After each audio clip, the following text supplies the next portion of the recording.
A multi-million-dollar lawsuit hinged on a single, 100-year-old piece of paper, and the city's top law firm had failed to find it. Their young lawyers had scoured every digital record. Little did they know, the treasure they were searching for online was locked away in the memory of an elderly, retired librarian they had once dismissed as obsolete. High up in a skyscraper of glass and steel, Barrister Ali Seddiqui stared at his laptop screen, his face grim. His office was a testament to modern technology, and he prided himself on his digital prowess. But today, that same technology had failed him. Anything? Lee asked his team, who had been working non-stop for the last 72 hours. No, sir, a junior lawyer replied, exhausted. We've searched every possible database, every online archive. The original 1925 land deed for the Sadarwala estate is nowhere to be found. The entire case rested on that one document. If they couldn't produce it in court tomorrow morning, his firm would not only lose the lawsuit, but also its reputation. Just then, Mr. Shafiq, the firm's oldest partner who had been watching silently, spoke up.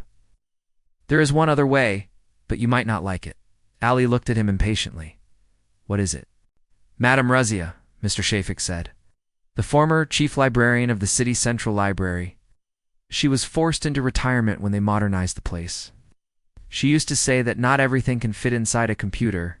Ali scoffed. An old librarian. We've sifted through billions of bytes of data, and you're talking about a woman who probably doesn't even know how to turn on a computer. That's precisely my point, Mr. Shafiq said gravely. Perhaps she knows something our computers do not.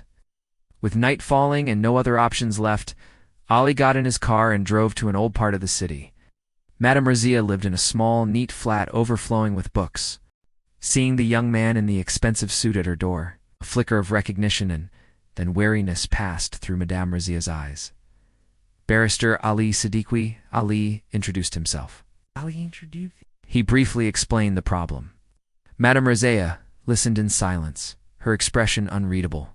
The very people who told me my knowledge was obsolete now find themselves in need of it, she said in a quiet but firm voice. I'm sorry. I cannot help you. Ali's pride shattered in an instant.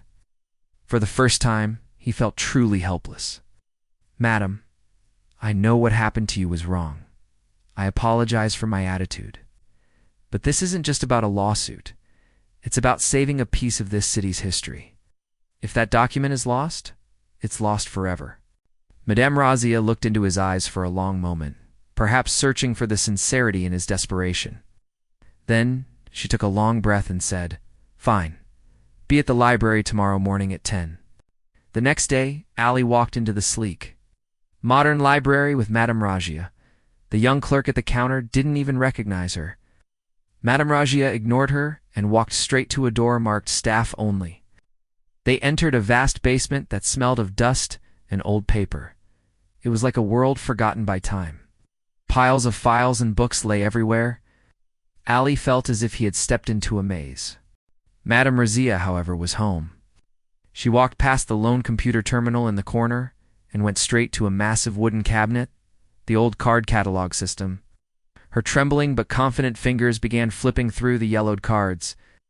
After a few minutes, she pulled one out and smiled. Come, she beckoned to Ali.